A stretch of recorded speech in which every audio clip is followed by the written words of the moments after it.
Hello. Hi, I was looking for Rita. Well, you found her. Hey, Rita. Dave Lawrence. How you doing? Good. How are you? I'm good. Thank you so much. Can you hear me okay? Do I need to turn it up, down, sideways? What can I do to make it better? I can actually hear you very well. It seems like I can hear people in Hawaii better than I can hear people in Tallahassee. That's a strange phenomenon, but we do live in a wacky world these days. I don't have to tell you that.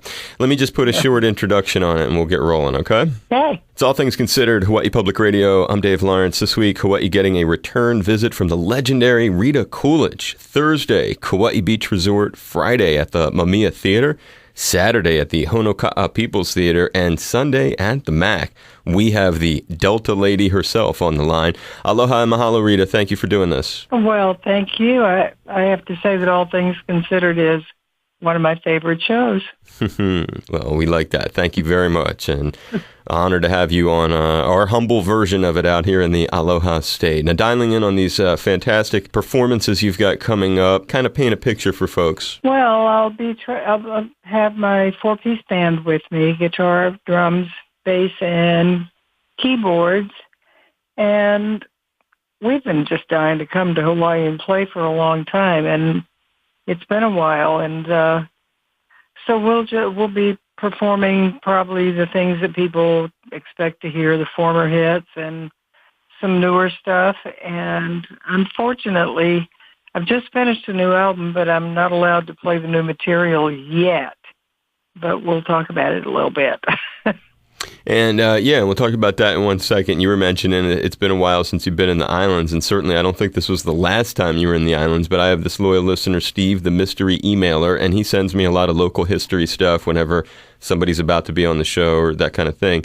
And he sent me some stuff on you, one date in particular, Hawaii debut. It was June 9th, 1973, Blaisdell Arena in Honolulu with Chris Christopherson. Keyboard player was Mike Utley, now in Buffett's band.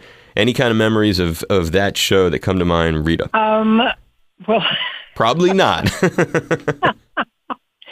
You know what? I honestly remember being in Hawaii for that gig.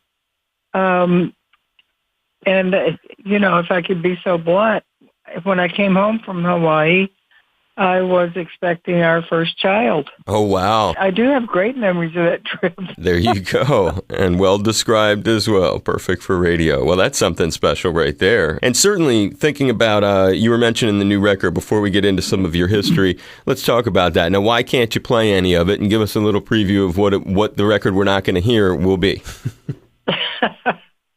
Well, you know what? On this record, I really just had this kind of really strong feeling about going back to my roots and literally not the roots of me and music, period, but my early recordings when the songs were romantic and honest and it was very organic and I just wanted to capture that feeling on this new record. And, after being in the studio for 5 months, I honestly feel like we did it. I wrote a couple of songs with Keb Mo, and he played on the record. And it's just kind of like a dream come true in so many ways. As far as tracking, we went back to Sunset Sound Recording Studios where I did probably my first 10 albums and a couple of albums with Chris. It's one of two studios from the 70s that still has been operational and up and running for all these years. So going back there was a little journey through the past.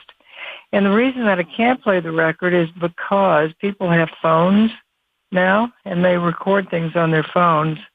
And if I played new music from the record, it would be on YouTube before the record came out. And there goes the surprise. A weird world we live in these days, huh? Things have really changed. Yeah. So let's go back. The critical discovery of your talents by Delaney and Bonnie. It's an amazing story that you've got. Share that with us. Well, I was actually living in Memphis after I graduated from Florida State. My parents had gone there. My dad was a preacher, and he had taken a church in Memphis. And I went to Memphis because it was a great music town, and I wanted to. At that time, I had majored in English and minored in art history and art and wanted to teach, and went to Memphis and realized that there was a university there and that people were waiting in line to teach. But having pretty much sung the whole time I was at Florida State and all my life, I jumped into the music business there and started doing background sessions and started singing for this company called Pepper Tanner, which a company that did 75% of the radio spots and jingles for the United States and Canada. And so I got a job there and stayed there for a year and did music. And while I was there, Delaney and Bonnie Bramlett were coming back to fulfill their last commitment to Stax Records. And I was very excited about that because everybody in Memphis knew of Delaney and Bonnie and their band. And in that, of course, that included Leon Russell. So Leon came in to do this record, and I got to meet everybody. And by the time it was over, they had invited me to go back to California with them and sing background on their brand new Electra album, Delaney and Bonnie and Friends. So that's how I met them, and Bonnie and I are still best friends. That's amazing. What a journey. And that's incredible when people can maintain any kind of relationship through their life. Sometimes it can be hard to do that as roads take different directions and stuff. So that says a whole lot right there. And so many cats have, I could never get to all of them with you, but I made a little list of some of these just massive individuals that you are so fortunate enough to have on your resume. Let's just pick one or two of these out of here. Joe Cocker, how'd you get involved with the Mad Dogs and Englishman thing that he did? Well, I was wrangled. Joe Cocker Joe had just arrived from England. He had been on this grueling tour with the Grease Band, and they had kind of broken up, and it was all over. And he came to the States, and his manager had booked another excruciatingly long tour in the States for 2 months, playing almost, I don't know how many dates, but it was almost every night. And Joe, was very young and very naive, and Joe thought, well, I'll just put this off because I'm pretty tired. So he told his manager, Dee Anthony, he said, I don't want to do this tour right now. And then Dee Anthony said, well, if you don't do this tour right now, you'll never work in the States again. And it became immediate. Joe had no band, and he had worked with Leon at his house when he recorded Delta Lady, and I'd met him there. So I got a phone call from Leon or Denny Cordell or one of those guys at Shelter, and they said, can you put together a choir for us because we got to get this tour. We were leaving. It was beginning in 1 week, and we had to get the band together, all the singers, all the musicians. And so Joe asked Leon, or Denny asked Leon Russell, if he would be in charge of the music, and Leon said, I will, but only if I have complete say-so on the songs we do and the arrangements. And Joe doesn't have to do anything but sing the songs. And that's pretty much how it happened. We went into rehearsals 2 days later and rehearsed day and night for 4 days. We'd go home for a few hours and get something to eat and throw something in a suitcase. And literally a week after I got the phone call, we were on a plane and headed out on this tour that became legendary. Unbelievable. So many experiences. Sometimes you must have to just pinch yourself, huh? The things you've gotten to do. Well, you know what? Instead of pinching myself over and over, I just wrote a book. Right. So that right. That's true. That's a very good. I don't have to remember it anymore. I could just read it. Yep. That's what a lot of you cats have done, which helps many of your fans like myself to be able to put pieces together and certainly to share things with people. Jimi Hendrix, talk about his how you first got to know Jimmy. Well, I didn't know Jimmy well. I met him, again, through Delaney and Bonnie, because the Delaney and Bonnie band were so huge in Los Angeles and, in some other cities. They never made it as big as they should have, and I'll never know why, because I've had people like Elton John come, say to me, if it weren't for you all, Delaney and Bonnie, and that whole time of music and the music that you were making, I wouldn't be here, and I certainly wouldn't be playing what I'm playing. So, I was just kind of on the sideline watching all this great music take place and all these people come and sit in. And that's how I met Jimmy at the Palladium in Los Angeles one night when Delaney and Bonnie were playing. And Jimmy, just with his guitar comes out on stage and immediately became part of the band. So, I was just absolutely smitten. But Jimi Hendrix had a charismatic way about him, about just the way he moved through time and space, and the way he played. But there was just almost a light that just came from him, and he was not somebody that I ever hung out with and talked to, because I was terrified that I would say something wrong. But he wasn't intimidating, huh? Was he warm and gentle sort of personality? Or Absolutely, totally warm and gentle and embracing everything around him and everyone. He was just amazing.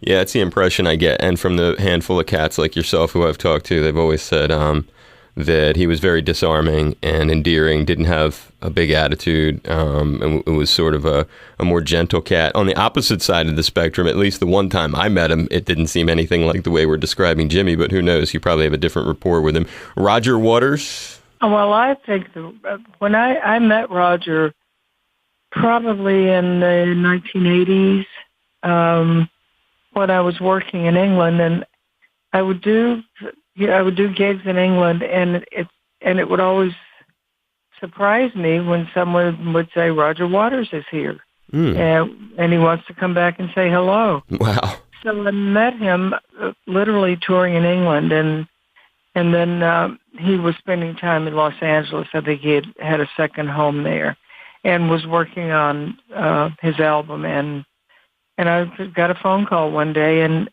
he just said, I really want you on my record. And I went, no problem. You don't even need to pay me. Where do I go? Right. So it was just a thrill. And I got to spend, went in the studio, and he played everything that he had recorded so far. And then we went back, and he, told me where he wanted me to sing. And I was knocked out. I'm a super fan. Yeah, well, I mean, the guy changed the face of music forever, and you're not kidding. He's one of those pillars, and that's the thing about you. You must, and like you said, you wrote a book to make sure you could document it. I like that. That was a good answer to what you do when you have a resume like yours. Bob Dylan is also in there, as if we don't have enough of the cornerstones of rock. Explain that remarkable one. Well, I met Bob when Chris and I were in Mexico. Chris was filming Pat Garrett and Billy the Kid, and I'm sure many people know that Bob was in that movie, and just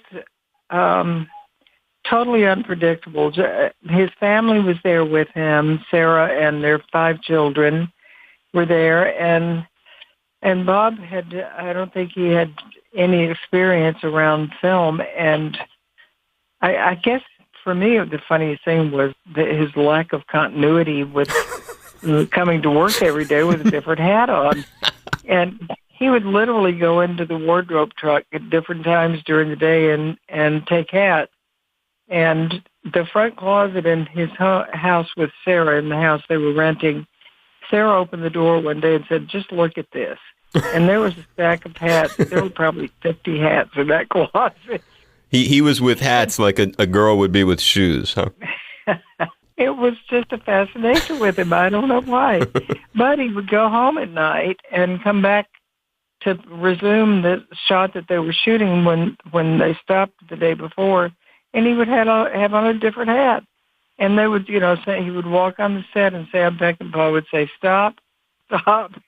Bob, where did you get that hat? That's not what you were wearing. Right. Where's the other one? He would go, I might have left it at home.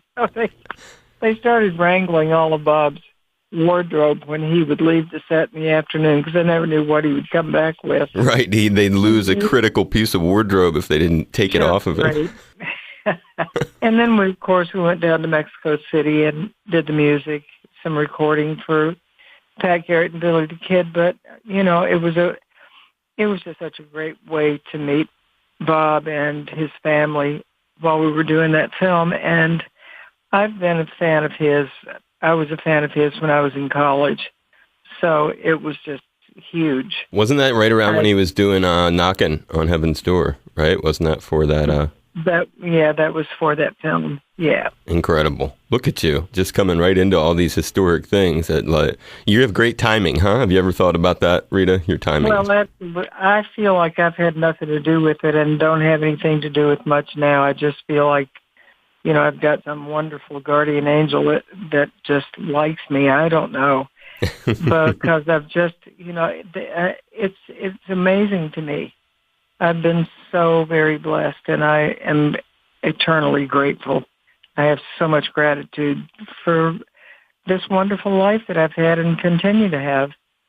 It's a very important attitude, because you never know when something's going to deliver an entirely different thing in one's life. It's really important to be grateful. There's so many times you look at people and maybe you model what you want to be after somebody who has a lot more, but when you look around, there's just so many people who don't have nearly what any of us have. So there's just always a lot of reason to be grateful. It's nice to hear that you maintain that humility. One final area of story, and then we'll be done with your digging into, and these are just a handful. If you get the book, you'll be there getting the rest of the stuff that we don't have time to cover in a radio interview. But we can't leave out George Harrison touring with Delaney and Bonnie, and because we've touched on so many other important things. Obviously, we didn't get some of the rock legends in there, but what can you add when you have one of the most important musicians ever, a Beatle, part of your legacy? Well, George Harrison was one of the sweetest people I ever met in my life, and I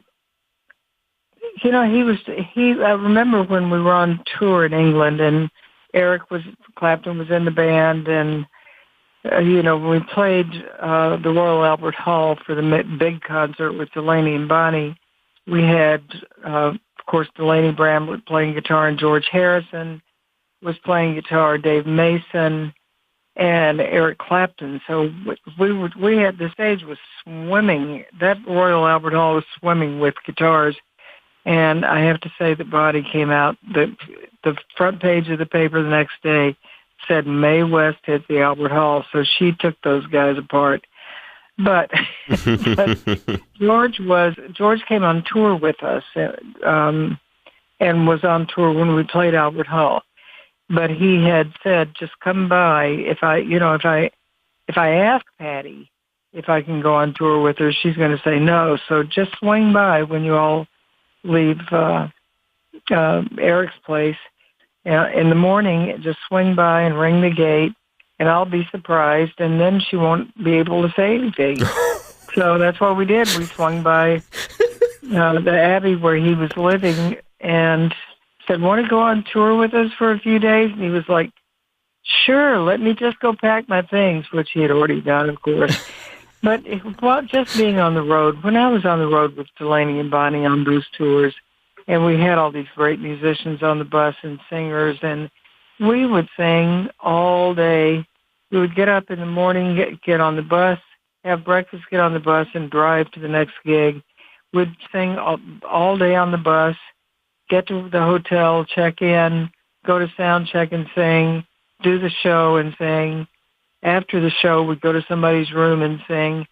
And it was just nonstop music. And thank God I was, 20-something, so I could keep up. But everybody was. There was nobody that, probably over 25 in that band. And having George with us, he just fit right in. And every day, because he was such a humble guy and such a sweet man with just such great manners and absolutely no ego and no attitude about anything. He was just sweet. And I would get on the bus, and George would already be on the bus, and he would sing every morning, lovely Rita, meet you, May. Wow. My heart would just jump out of my chest. Right. I mean, just to think of the timeline of this, is this 70? What year exactly was this? It was 1960. Nine. Okay. Yeah. So, yeah, I mean, this guy was a superstar, epic, at the very top of the musical pile, and stepping away from the professional part, but some of the more personal things you're saying, I mean, there had to be a lot of lessons in humility, just to have a guy at his level, right at that point in his life, be that kind of down-to-earth dude is sort of like establishing that's a lesson that you kind of, I would imagine, you carry with you forever. I think so. And he was always that way. I went to dinner out at the Abbey with Bobby and Judy Keys one night, and I've just never known anyone who was just had such a great, lovely, even disposition and such a great smile and just so warm and welcoming all the time. And yeah, he was unlike anybody else I've ever known. It's remarkable. On a different angle entirely when it comes to shaping the kind of person that you are, your Native American heritage. When I grew up, that was something that I'm adopted Caucasian, grew up in the Philly area, but my mother was really, really into Native American culture. She'd take me to powwows and stuff throughout the East Coast when I was a kid and tried to teach me a lot about what had happened on the continent that was so horrific. And so I think about when you talk about George, you talk about all these, you've pointed out some really important personal traits that people have. And then I just wonder about your Native American heritage and the things that maybe have informed the person that you are from that, or that are near and dear to your heart that connect to that part of your history. Well, I think if anything, my father was Cherokee, and because he was an Indian boy in Texas, during a time when Indians were not treated well, not that they are now, but when he was a kid, and particularly during the Depression, and he just would tell us stories about some of the horrible ways that people treated him and his family, and he would call it the sting of prejudice, and the one thing that was constant with my dad, and not just teaching his children but all people, was to not see color in other human beings, and to really realize that we all are equal in every way. And during civil rights, my father was an advocate, for these sit-ins. He would say, if a black person walks into this church, and he was a Baptist preacher, of course, so he's behind the pulpit. If they walk into our church, you seat them like you would any other child of God.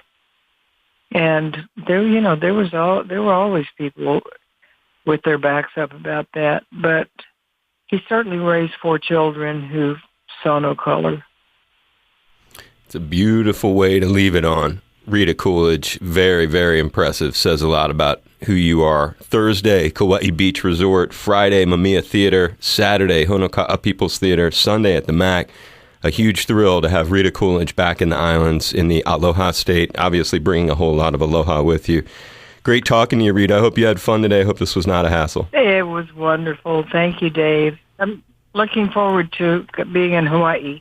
Well, we're looking forward to having you. Aloha, this is Rita Coolidge. Don't even contemplate touching that dial. We're tuned to Dave Lawrence. Aloha, Dave. It's All Things Considered on HPR. Please make a pledge now and know that we appreciate your support. It's fantastic. Giving you a hug, a high five. I had so much fun. Looking forward to your visit in town. Maybe I'll be able to come by and say hi, but just know please. Yes. I would like that. That would be great. Okay. Be safe, Rita. I look forward to it, Dave. Thank you. You are so welcome. Aloha. Aloha.